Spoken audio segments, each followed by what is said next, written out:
Hi, hello everyone, welcome back to my channel and welcome back to Scarlet Hollow. Hopefully I'm gonna finish it on this video. I'm gonna try. Let's continue. Before we continue, let me fix this shit here. Okay, now let's continue. We're here. Sup, old people? Hey. Oh, it's just Zane. What are you doing here? Pissing us off? All the glimpses of death I had in the past 2 days have forced me into the midst of an existential crisis, my dudes. I wanted to see if fate had any answers for me. Alas, I have not yet found the solace I seek. Give it time, Zane. It sometimes takes a while for the Lord to work his way into your heart, but when he does, you won't regret letting him in. Be sure to look over those pamphlets I gave you, and of course, I'm always here if you need to talk. What's up with him? I sure think, Pastor D. Peace, y'all. Anyway, we're looking for Stella. She wandered off last night and no one has seen her since. We're starting to get pretty worried. We hoped maybe you or Janie had seen her. I can't speak for Janie, but I'm afraid I've seen neither hide nor hair of Stella. If you'd like to talk to my wife, it's just over by the alpacas. Alpacas! So, Dimi, I was hoping we might be able to talk in private. Why does it have to be in private?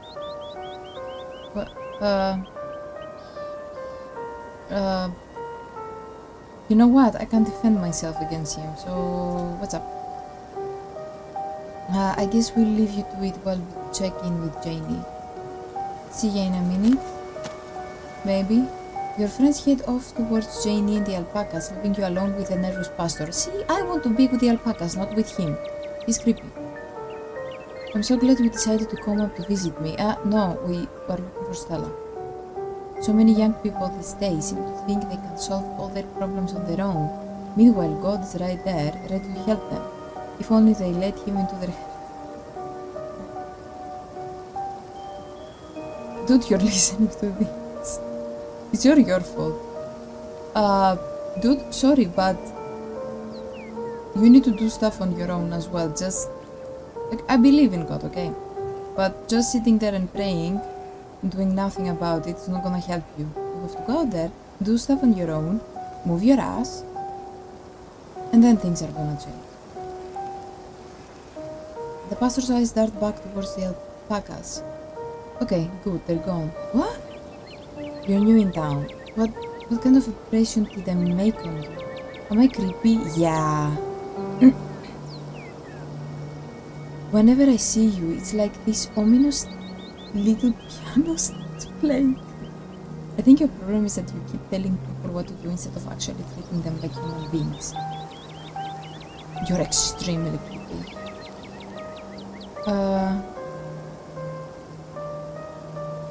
You haven't really done anything wrong, but you have no chill. Can I say you smart for your dad's funeral? That's creepy. Stare at him in silence. This ominous piano starts playing. I think your problem is that you keep telling people. Go to Mystic.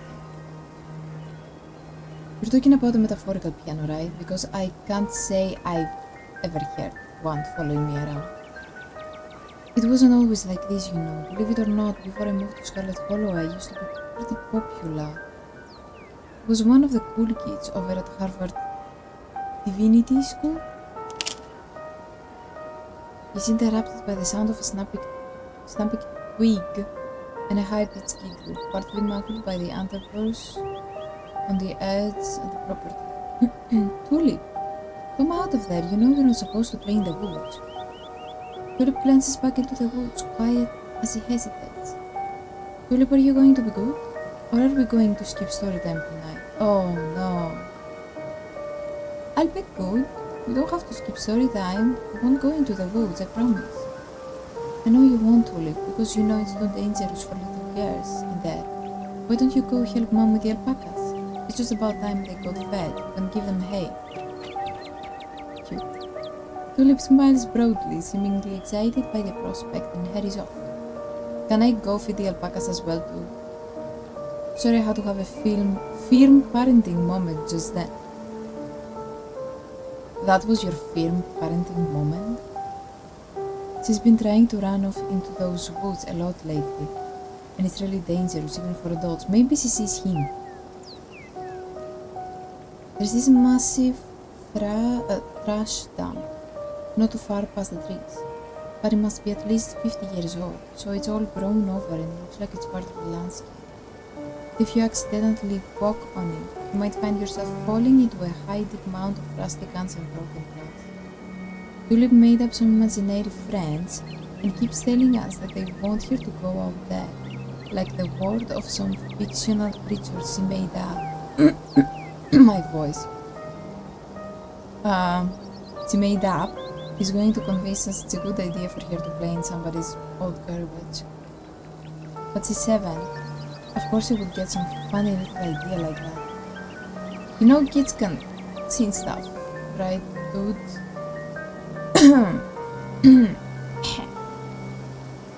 I'd love to get the community to rally around a big cleanup. It's about time somebody got rid of all the junk. Oh, tetanus lake. Stella told me about it. With the winner of our cleared out. Yeah, Stella told me about it.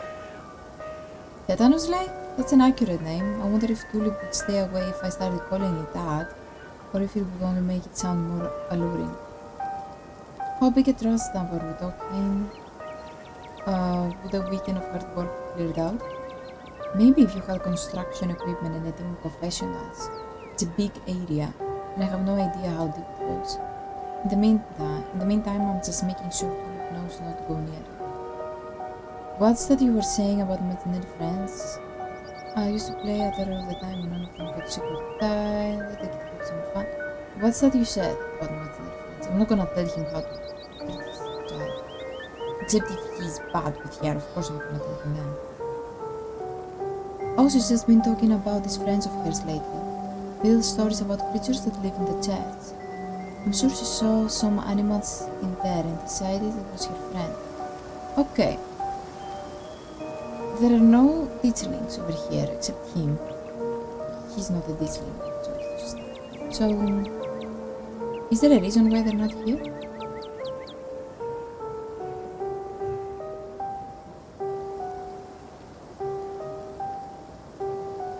It's nothing to be overly concerned about, except the trash heap situation. Out of the corner of your eye, you see Kanika and Avery walking back to the two of you. They must have finished talking to Janie.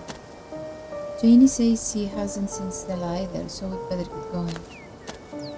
Thanks for suggesting we head up here, Timmy. Go to feed the alpacas. They were so cute and soft. It was awesome.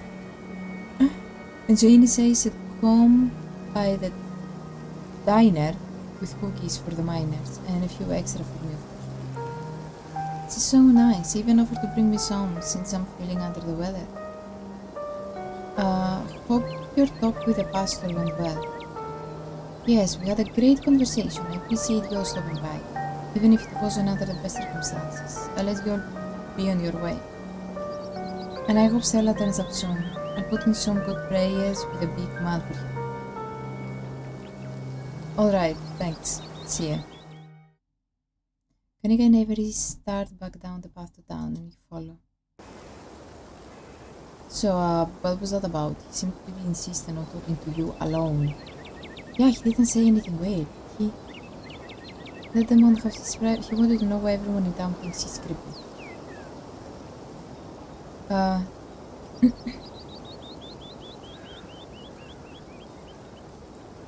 Tulip's apparently made some. Should I say that? Say that.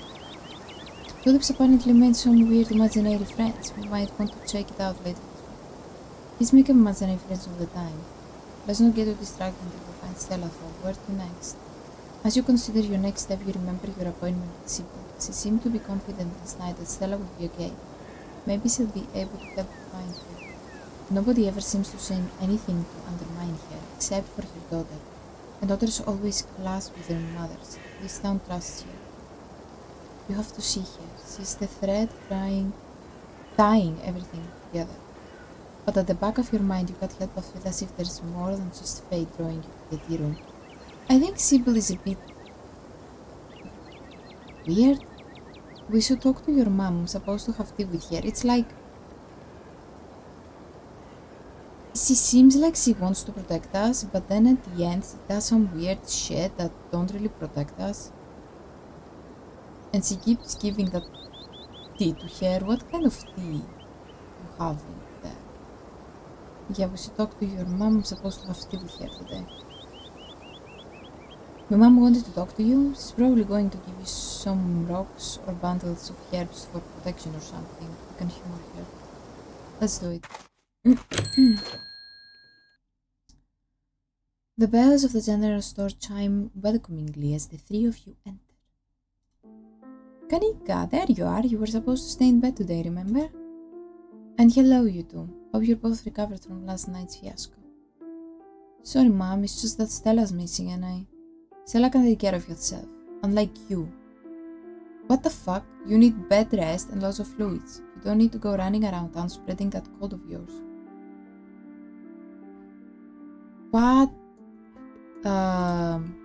Go on, get up to bed. I'll be up in a minute with more tea. Again, Teddy, something's going on with that fucking tea. I thought you had some kind of important thing to talk to Timmy about. I'm really feeling okay. I want to hear what you wanted to say to her. I'll just be doing a tea reading. Haven't those always bored you to tears? Okay, you're right. I'm not feeling well. I should really lie down. I don't think she's gonna do a tea reading. Bye, Timmy. Anika turns her head towards the stairs without saying another word. Good thing Anika has her mom looking out for her. She seemed so tired today, and you'll probably be able to find Stella without her. Wait, that isn't right, is it? Something's going on here, but it's hard to put it into words or pin it down to thoughts. Yep. And I'm so sorry to be a bad host, Avery, but I was hoping Timmy and I could do our reading in private. I'm sure Winnie needs some help at the diner. Oh, you're right. I've totally left her on her own today. Fun by me. I wouldn't want to mess with your tea vibes. I'm sure those leaves are very particular. Oh, but before I go, I did want to ask. Are you a witch? As flattered as I am that you think I'm that magical, I'm just an old lady who likes tea and has a few unusual hobbies. Look, I'm just saying, doing stuff like reading tea leaves is pretty witchy as far as I'm concerned, but I won't push it. That's not... Though just so you know, if you are a witch, you can totally tell us. Would be cool about it. Avery, just leave. I'll leave you all to your non-supernatural private tea leaf reading. We'll catch up tomorrow, Timmy. Avery places a hand on your shoulder. I'll miss you, but duty calls, okay? Bye. They make their way out of the general store, disappearing down the street in the direction of the diner. They make their way? Who are they? It's just Avery. Shall we? Sybil motions towards the dream room. Okay. Sure. I really like the vibe of this room. The music is weird. Please have a seat, I'll bring you a fresh cup. What kind of tea is that? You take a seat at a small table at the edge of the room. It's dark here, only a silver of sunlight able to filter through the heavy curtains, supplemented by the bright grow lights over the plant in the corner. Sybil joins you at the table and places a cup in front of you. It smells light and citrusy, with an undercurrent of decaying earth. It's the same tea you sampled with Avery at the diner on Tuesday. What? Ah! Yeah, I was trying to remember. I'll be able to do a reading once you're done. Until then, how about we just chat? So how did you wind up in Scarlet? How the other day you promised to tell me what was it and savor tales of my mom's youth? You have something to tell me, just come out and say it. What's with all the mystery and ritual? If you have something to tell me, just go on. Let's ask about the mom first.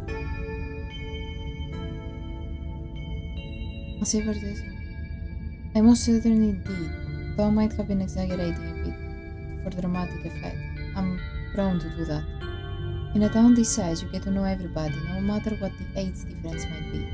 Vivian was a little younger than me, which meant I always had a certain older sister instinct about her. Her family wasn't good to her. Peril was a lot like your great-grandmother, Edwardine, which is to say, she was not a very kind woman. Oh shit, so Edwardine was a bitch? Similar to Tabitha, but with more social grace and considerably more hatred for her fellow man. But your mother wasn't a shrinking violet either. She was just as stubborn as any other Scarlet, so her family choosing her as their punching bag made her into quite the rebel.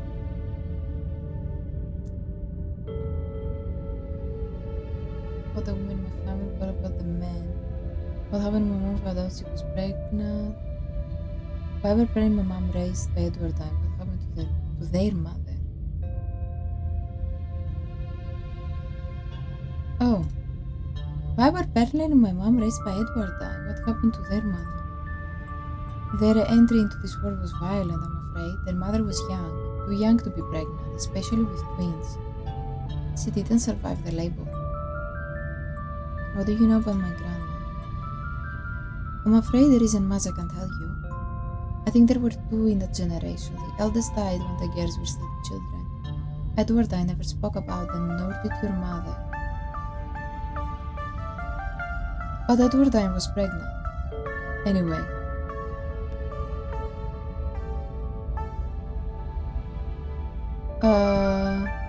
I feel like I know a lot about the women in my family, but what about the men? Did they even exist? I suppose they just haven't been very noteworthy since Edwardine took over the mines.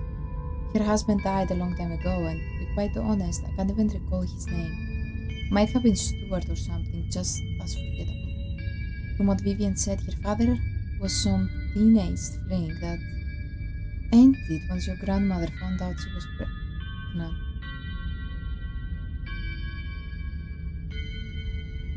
I'm fairly certain it was similar for Vivian, though she was much older and I believe she was the one who ended it, what with skipping town and all. What happened when my mom found out she was pregnant? She came to me for advice. She was distraught. It was like she'd been handed a death sentence. Maybe it was fear from what had happened to her own mother, maybe it was something else. But she seemed convinced she was in danger. Tabitha had already been born by then, of course, but she was born in wedlock, so I assume your mother's worries had something to do with religion. Though the Scarlets weren't particularly religious, as far as I knew. By the way, Vivian was that night she came to me. It stuck in my mind.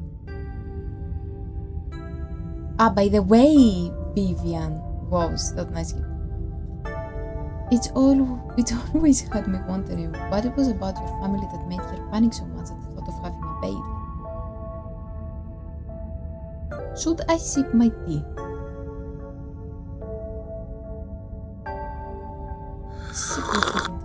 You take the tea, sipping it delicately.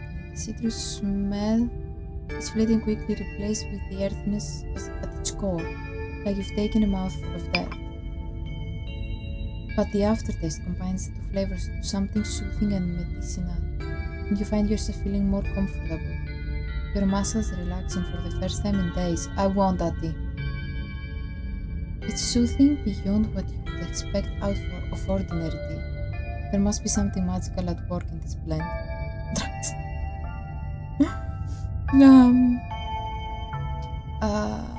So how did you wind up in Scarlet Hollow?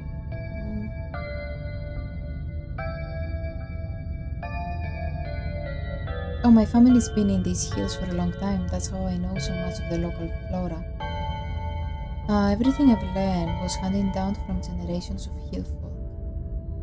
There hasn't always been a reliable doctor up here, especially not one most folks could afford. They have to figure out their own medicine. What's with all the mystery and ritual? If you have something to tell them, just come out and say it. Let's say that. That's a bit rude. I don't know.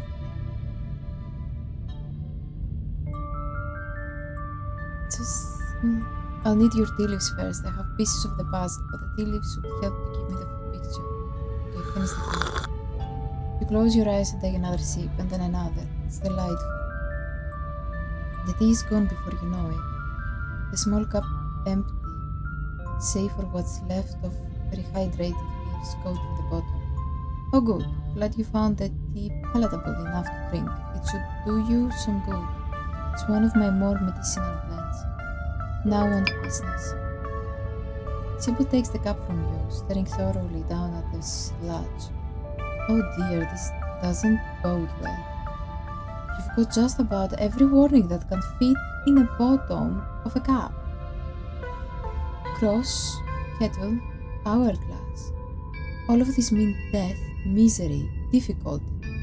And the hourglass ties it all together with definite urgency. It's fair to assume that this all has to do with whatever brought the teachings. Something is coming, and whether any of us can stop it, I'm not sure. But we may at the very least be able to figure out what it is. And there's a central figure here, a cat. An enemy lurking in plain sight. Oh, the cat's gotta be pixel, or maybe it's frou-frou. No, I don't think she means literal cat. Wait, the cat... Wait. She's been nothing but hostile since I met here. Pastor Tanya, how do I know you're not the cat? Explore mystical. I'd like to see. I'm sure it wouldn't make much sense to most people. Probably just look like a confusing mess of old leaves. But you're free to take a look.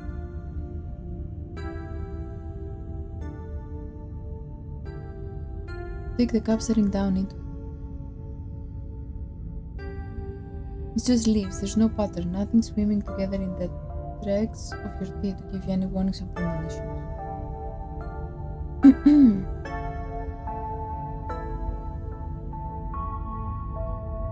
That looks like an elephant. I don't know. Okay? That looks like an elephant. Here is his thingy. Okay? That's what I can see. What does the elephant mean? After a long moment, Sybil takes the cup back from you. I hope that settled your curiosity. Don't worry if you couldn't make sense of it. It takes years to learn this sort of thing, even for someone with your propensities. I saw an elephant, okay?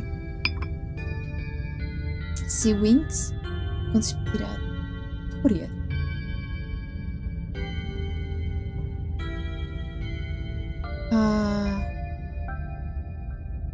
How do I know you're... Okay, so I need to... Okay, to be honest, I'm between Dr. Kelly and Reese, and maybe Pastor Tanya. How do I know you're not the guy? Because Reese, he's very weird, okay? And Dr. Kelly is very weird. She's been nothing but a hostile since I met her. And there was a sigil in their apartment as well. Their house. It's the only one, by the way, that's with gold, like dark black. And she is weird. Okay, how do I know you're not the cat? That's ridiculous. Sybil is helping you. And if she was the cat, why would she warn you about herself? Pick something else. That isn't you, though, is it? Ignore it and speak your mind. What? How do I know you're not the cat?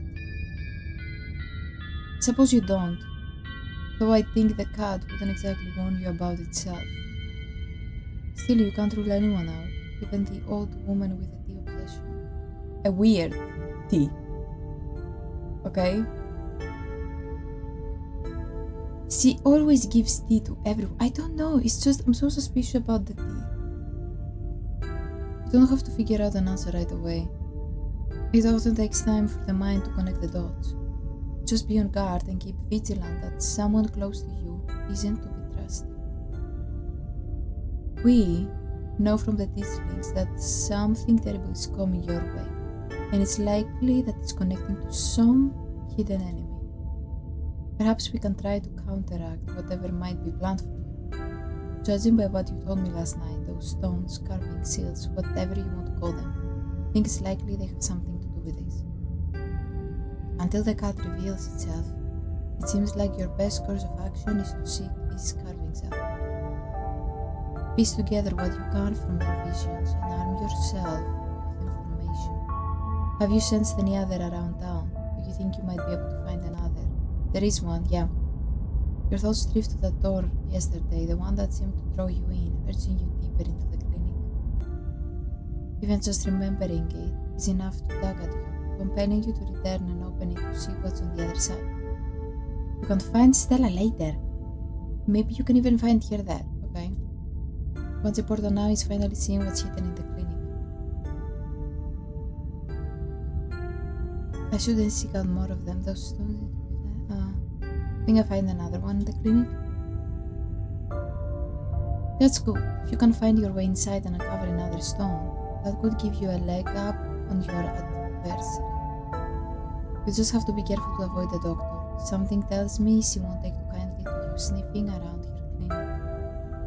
If I recall correctly, there's a hill that will take you nearly all the way to the second story, and she never locks any of the doors up there. Just in case, that's helpful information.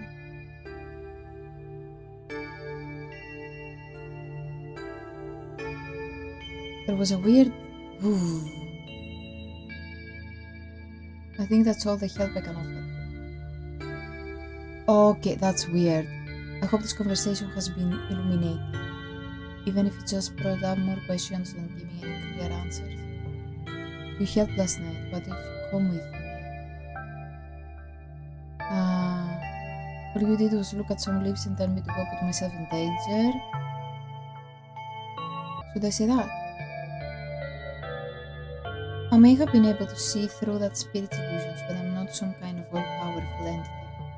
I'm an old woman. I have trouble with my knees, and my eyesight isn't what it used to be. In most situations, I'd be more of a liability than a helpful companion. Imagine if I'd been in those mines with you. Some use I'd be, struggling to climb over oaks and ladders, throwing my back out from all the crouching. Thanks, I'll let you know if I find anything. All you did was look at some leaves and tell me to go put myself in danger. Okay, I'll let you know if I find anything. Glad to hear it. I hope all goes well and I wish you luck. Hopefully you won't need it. Thank you again for humoring an old lady and stopping by for a chat. With a small grunt of effort, Sybil gets up from the table and you're escorted back to the door. And remember, be careful who you put your trust in. According to your tea, the cat is getting ready to pounce. Merely being ready for it might not be enough. Sybil closes the door to the tea room.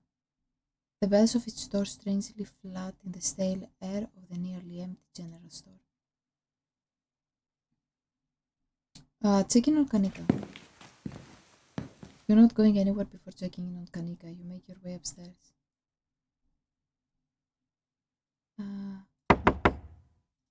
Knock at Kanika's door. Mom, I really don't need any more tea. I think I'm just going to lie down for a while. I'm not your mom. Oh, Timmy, what's up? You're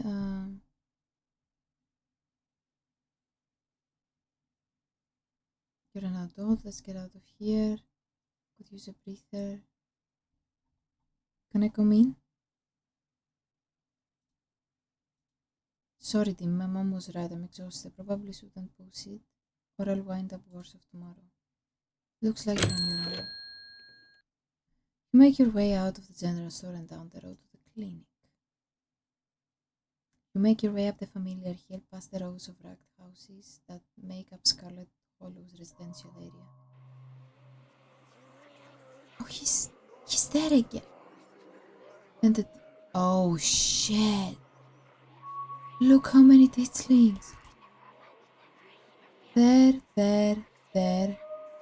All of them there. Okay, that's weird. There. That's where Reese's room is, yeah? That's weird. That's bad. It isn't long before you find yourself outside of Dr. Kelly's clinic. Its secrets enticing you to find a way in. Even at the bottom of the hill, you can already feel the presence. It's like a magnet has been fixed to your ribcage, gently tugging you forward, guiding you towards whatever emits this compulsive frequency.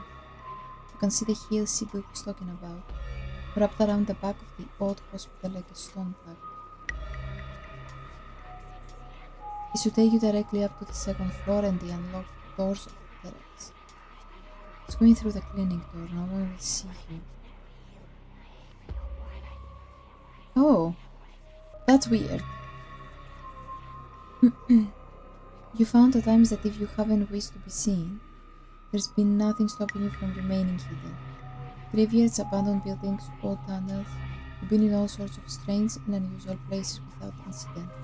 For some reason tonight, Dr. Kelly's clinic feels no different. You haphazardly make your way up the old wooden stairs of the clinic's wraparound porch, taking steps in strange patterns. To an outside observer, you might appear to be drunk, but there is an unconscious method to your conscious madness. Though even you would be hard-pressed to describe it. But there's no creak or moan of ancient wood as you make your way to the door. Silence. You push the door open slowly and slip in. You can see the dog at the desk in some room down the hall. She hasn't noticed you. You shut the door silently, watching her closely. You're in the clinic, free to explore as you please. Or rather, you're free to explore. What? You can feel that odd sensation again, the nagging pull of whatever it was that wanted you to find it. You're here now, and it knows you're here. And you know exactly what it is. Another stone carving eager to sort its secrets. You've been caught by its gravity, an overwhelming curiosity, guiding you around the corner and towards the dark doorway under the stairs. It's been left ajar, as if inviting you to enter. Turn on the lights.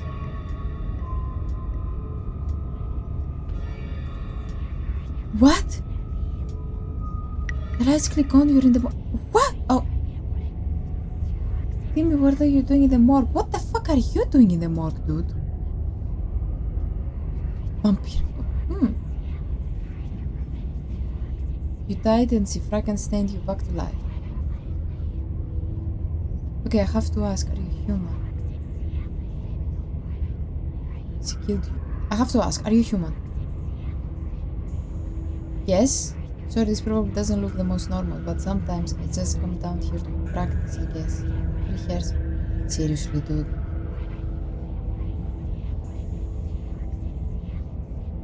I see, being among the debris you come for rehearse. Say, good one. His words seem distant to you. The tagging is strong down here. You can almost feel yourself slipping into a trance, and your eyes wander to the back wall of the morgue. You need to see what's back there. Follow the pull. You touch the wall, it feels disappointingly solid under your palms. Hey, are you okay? You feel Reese's hand gently shake your shoulder, and for a moment, the thing on the other side of the blank white wall loosens its pull on you. You kinda looked possessed for a second. Are you good? Make him understand. Use your words. Don't let this fervor consume you. Be present in the moment. You inhale deeply and take in your surroundings. You can't help but notice that one of the body storage drawers is labeled peril and Scarlet. Examine your aunt's body. Oh my god. You step forward and pull out the drawer.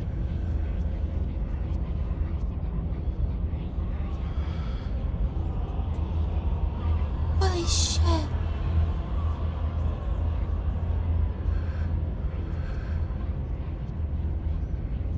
So this is your Aunt Perlane, Cole, Baroness of the Scarlet Mines and local sea devil that it seemed no one, not even her own daughter, was able to murder. And this is not the first corpse you've seen. It feels the same as any other. She's an empty body now, the warmth and energy of the life now dissipated. The same as your mother was, and the same as you'll be one day. Maybe today. Cold that rises from her bluish skin, her vacant, filmy eyes staring up at nothing. Why are her eyes open? Her eyes, the dead's eyes should be closed, right? They should be closed. You try to imagine what she may have looked like alive and breathing, slicking subtle insults at the townsfolk, but it's hard to picture any expression on her face so stiff and cold with death. Making sure she didn't walk off. Poke her just to make sure. The first time I'm meeting her is like this. A judgmental zombie with just my luck. She's totally faking it, I bet she's behind everything. Do you know how to check for signs of murder? Oh. Just wondering. No, sorry, not unless there's a meat cleaver sticking out of her head or something.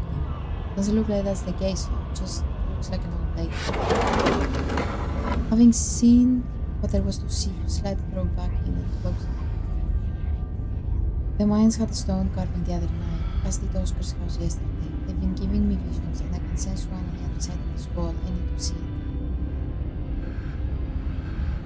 Why wall? Did she think but walls stand in way? Let me try.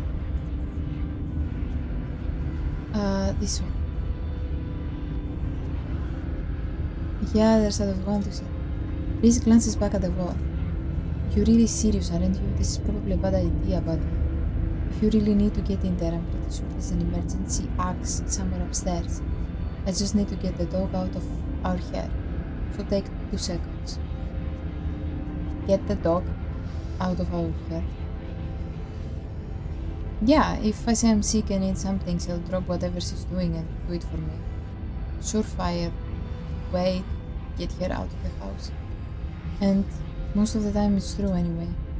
So what you got to get what you need, no shame in that. Doesn't that make her worry about you even more? Wow, manipulating her using your illness, class. Doesn't that make her worry about you even more? There's nothing I can do at this point to get her to stop worrying about me. Might as well use it to my advantage when I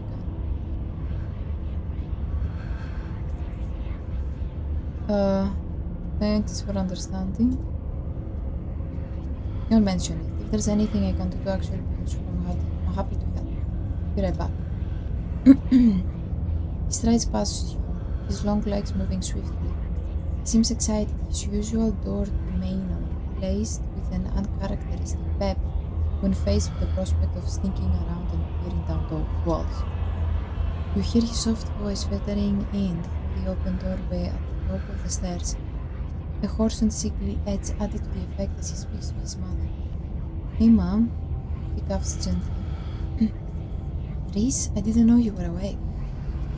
I still feel like shit, but I think I can finally try to keep some juice down. Looks like we're all out though. Really? I thought I just picked some up. I've got an errand to run on Main Street anyway. I'll go pick up some orange juice and some ginger ale too. That would be awesome. Sorry to ask, I know you're probably busy. It's no problem, it doesn't take long. Don't do anything too strenuous while I'm gone. Just lie in bed until I get back. Thanks, Mom, I'll take this. You hear her footsteps move down the hall, then the front door opening and closing. It worked. The theatric rasp has left his voice, excitement rising in its place. Come on up, you don't have long until she's back. As you step out of the morgue, you relax. The extra space between you and the carving has weakened its hold on you, and with it, your desperation to claw your way through the wall and unveil it. It's one of those emergency fire axes, so it should be pretty obvious wherever it is, though I'm not sure where she would keep it. I'll show you around. Let's try the dog's office first. You make your way to the doorway of her now vacant office.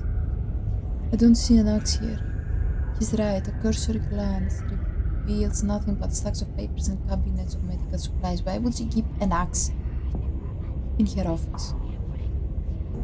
But something on the desk catches your eye, some sort of records with your family's name on them. Read the files. Read them. Rhys stops in the doorway, turning to watch you leaf through the documents. Find something interesting? They're your family's death certificates.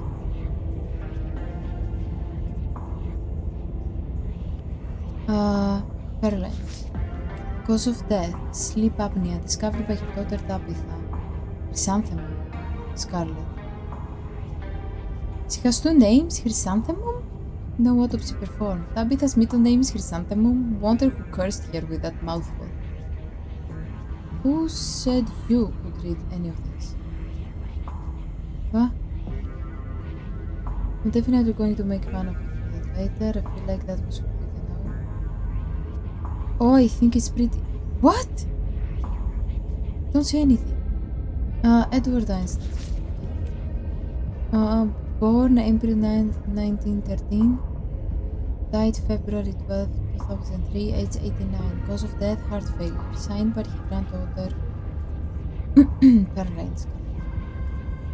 Pretty normal, almost made it to 90. Died of a normal or person illness. Enoch. 87. Died of 69. Cause of death, fall from cliff. This one has a coroner's report attached.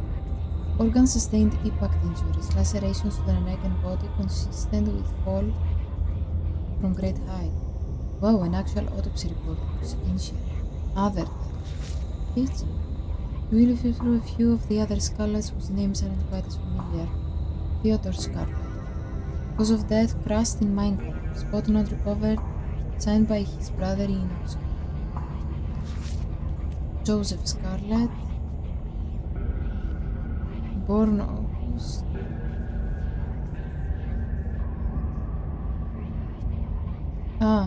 Louis. They are young. Both killed at Normandy in the line of duty. This must have been Edward Einstein's brothers. Fatal death, infant boy. Stillbirth. That's why she was pregnant, but she lost it. Andrew Charles.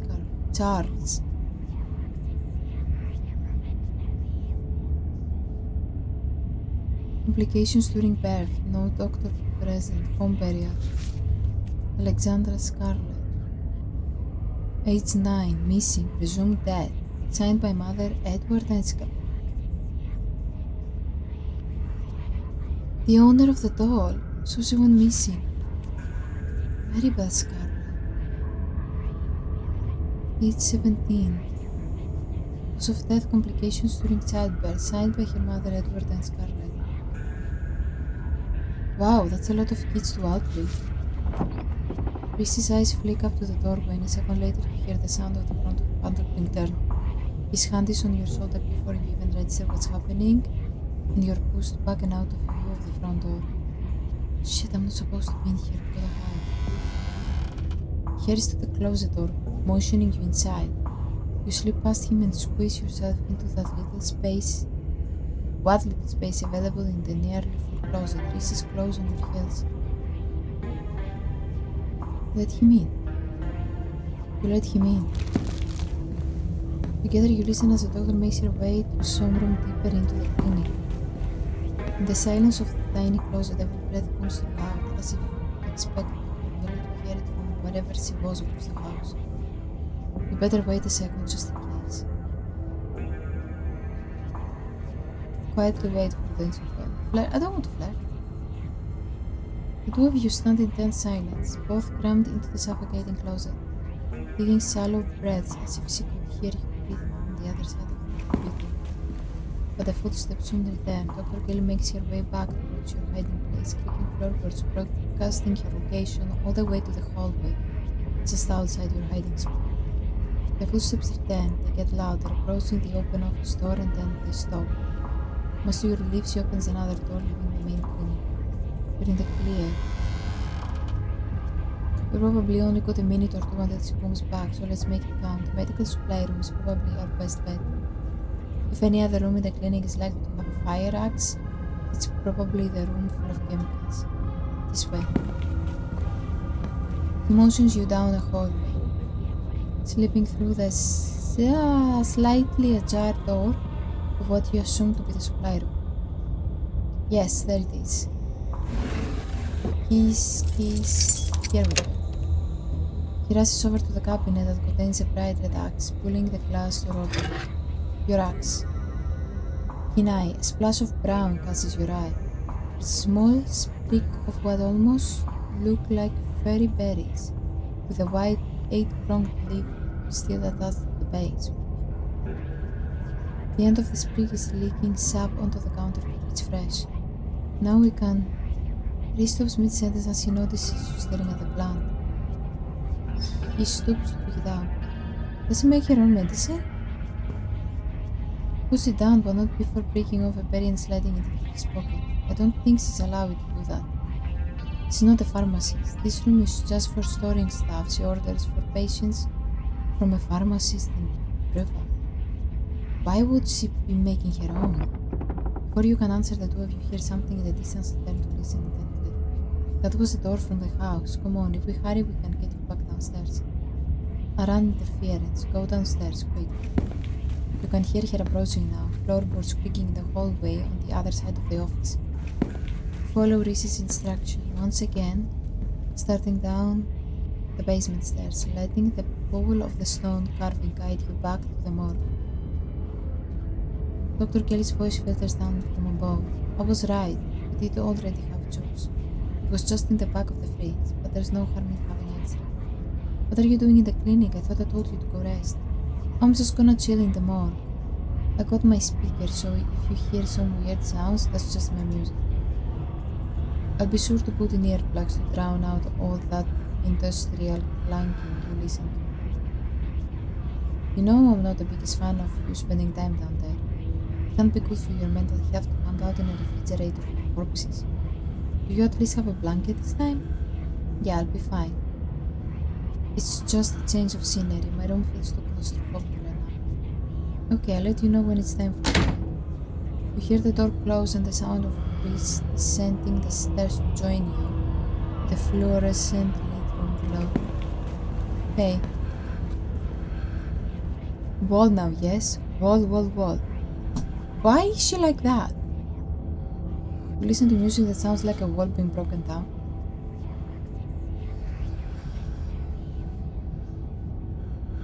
Of course I do.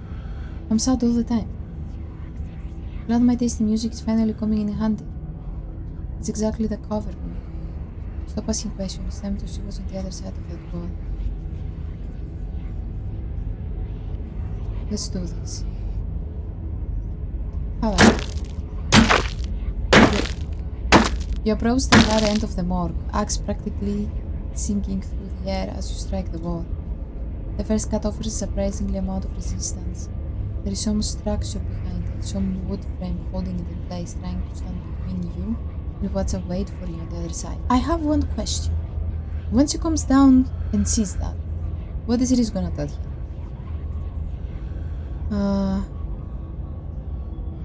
You stagger back from the massive hole in the wall and admire your effort. Holy shit! Oh shit!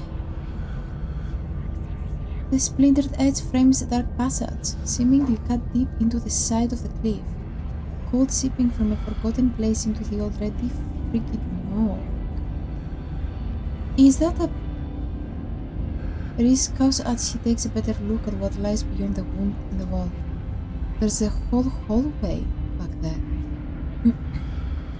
Thick stale air leaks from the hall, filling the morgue with an earthy mildew smell, like the room is slowly filling with dirt. And with the stink of the grave-like room beyond comes an even stronger compulsion. Step forward, and you climb into the hall. This is wild. I had no idea any of this was here. An entire hospital wing, rotting away for decades behind some flimsy drywall. Why is this place hidden away? Someone doesn't want us to find these carvings. I wonder if it's whoever put them there, or if it's someone else. Don't be too worried about me, I'll be fine. Someone doesn't want us to find these carvings. I wonder if it's whoever put them there, or if it's someone else. Whatever their reason, they went to a lot of effort to fight this one. I wonder if the dog even knows about this wing. You step forward into the unknown. You don't bother to retrieve the axe. The final wall concealing the carving is rotten. Water damage having eaten away at the wood over the course of unknowable years. Planks nearly reduced to dust.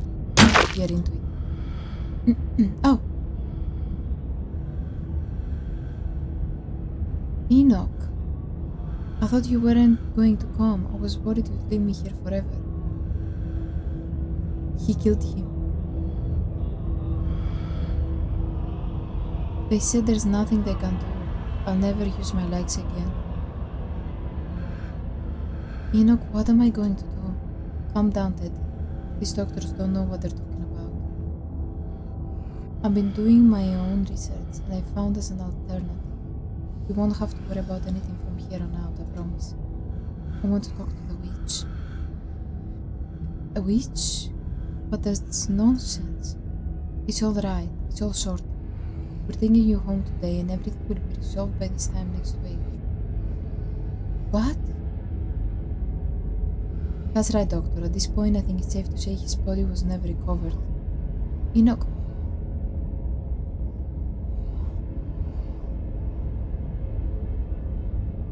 Whoever it was who claimed to be Theodore, it wasn't him. Wasn't even paralyzed, as it turns out. Just some grifter trying to take advantage of the tragedy. Everything goes black. Your vision swims back into focus and it takes a solid second or two to reorient yourself. You're in an unfamiliar bed. Reese leans against the far wall, eyeing you with concern and curiosity. I was worried you slipped into a coma or something. You tore down a wall like a wild animal, found some weird carving and collapsed. And you might have some kind of seizure. Are you okay? The mountain didn't collapse on us, no ghost. Does Dr. Kelly know I'm here? I need to know that. No, I snuck you back into the house while he was busy in the medical storage room. Figured you wouldn't want to come to the morgue. Nothing spooky happened? The mountain didn't collapse on us? No ghosts? No, nothing. You just fell down. Twitched a little, and when you seemed stable, I carried you back here. That was a few hours ago.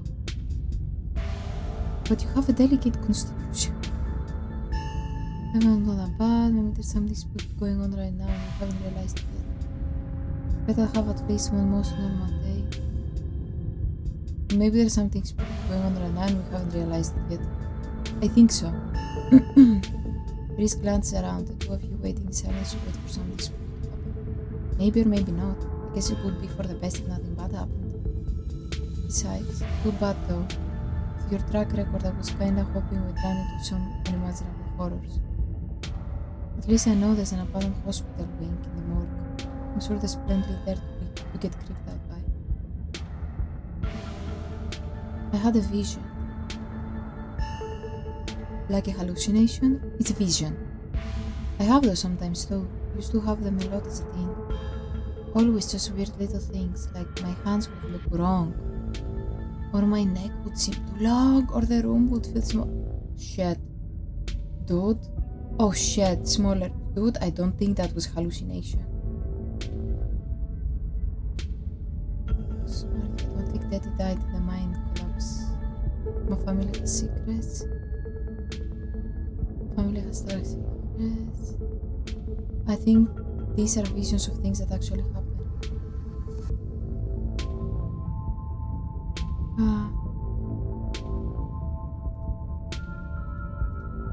Wow, I wonder if you'd see anything else if you went back there. Or if there are more around town. Maybe if you could collect them all and finally unravel whatever the big mystery is. Seems fun. Stella's still missing and the stone here finally stopped yelling at me.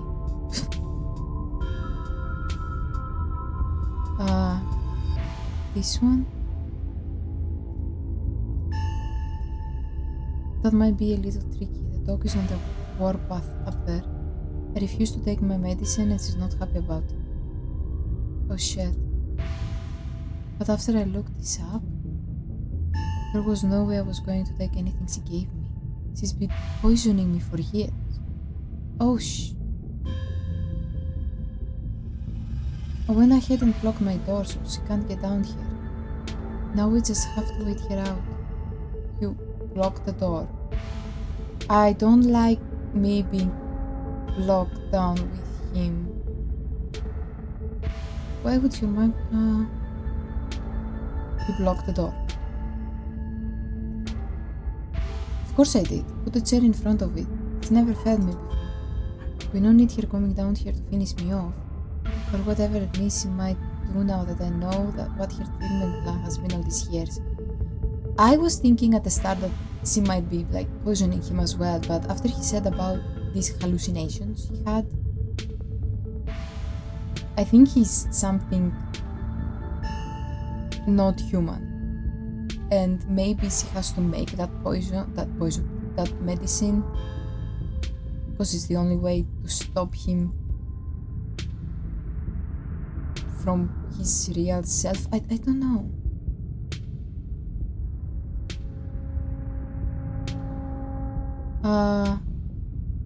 So what was your plan with that exactly? Could use them to So you're holding me hostage down here until what exactly?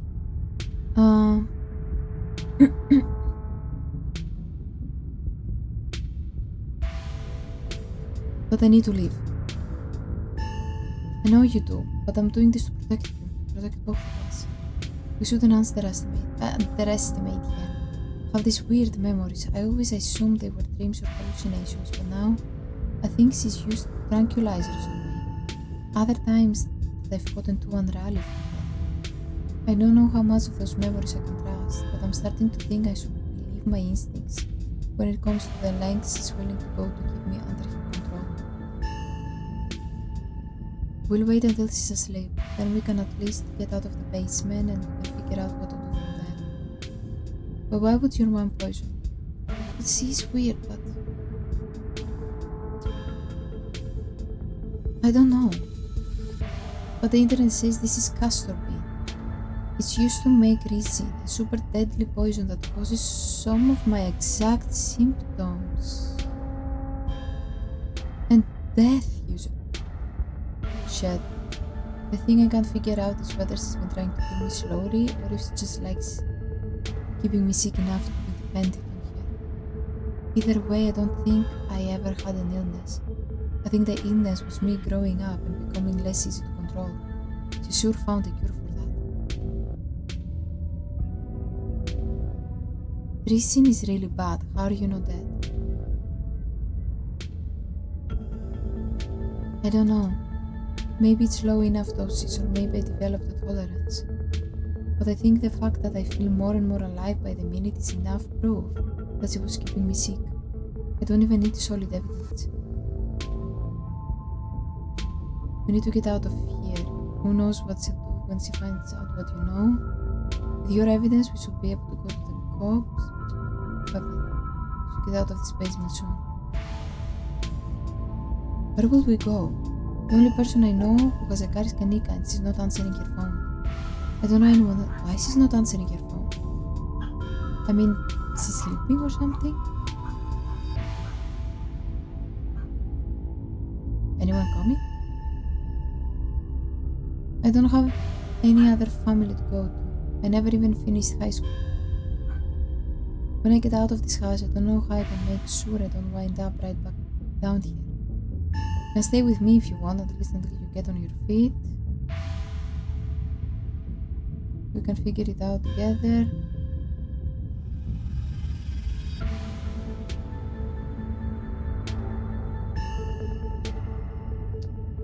You can stay with me if you want. I don't know, whatever. I can help. It's just a rundown studio apartment, but there's a roof over your head and a warm place to sleep when the heat works. And nobody trying to poison me. Sounds like a pretty big crate. He smiles, he says distant, and he imagines the possibility of such a life. And out here for the first time. Thanks, Timmy, you have no idea how much this offer means to me. But I guess we've still got to pass some time before we can get out of here. A distraction seems like a good idea. As you can probably tell, I'm getting a little jittery. Maybe it's the lack of poison in my system for the first time in years. Or the fact that my whole perception of reality has been turned on its head, probably a combo. Oh shit. It doesn't feel awful, to be honest.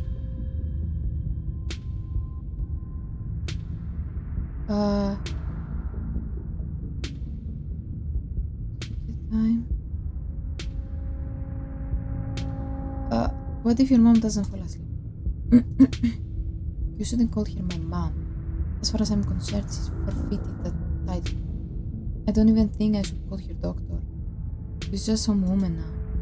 Can't wait for her to be in the rear view mirror of the rest of my life. If she doesn't fall asleep by 10, we can figure something else out. These windows are supposedly shatterproof, which she always said was for burglars. Now I assume it was yet another way to be boxed in. Okay, I think I will have to leave it here. I thought it wouldn't take that long, but apparently it is like at least 40 minutes more till the episode finish, or maybe 30 or whatever, and yeah, it's already long. Shit. I was hoping I could finish it in this video, but apparently no. My throat already hurts, so I'm gonna leave it here. Sorry. Thank you so much for watching. At least I hope you all enjoyed this video, and I hope to see you all on the next one.